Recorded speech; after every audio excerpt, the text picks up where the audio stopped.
The Lost Forest. Mia had always been an adventurous person. So when she heard about the Lost Forest, she couldn't resist the temptation to explore it. The forest was said to be cursed, with strange things happening to anyone who entered.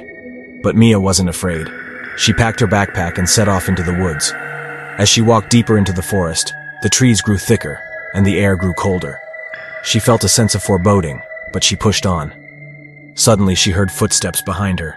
She turned around, but there was no one there. She shrugged it off and continued on her way. As night fell, Mia realized she was lost. She tried retracing her steps, but everything looked the same. She set up camp, hoping to find her way back in the morning.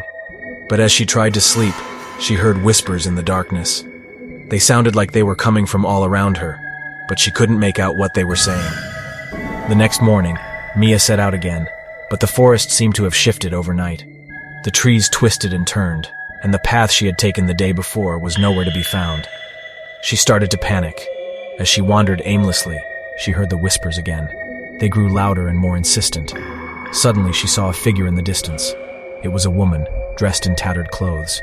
The woman beckoned to Mia, and she followed her deeper into the forest.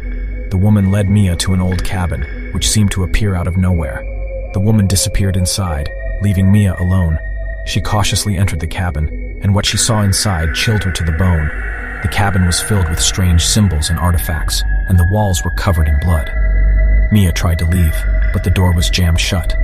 The whispers grew louder, and she realized they were coming from the walls themselves.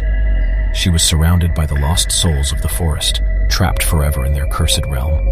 Mia was never seen again. The lost forest claimed another victim, and the whispers continued to haunt anyone who dared to enter.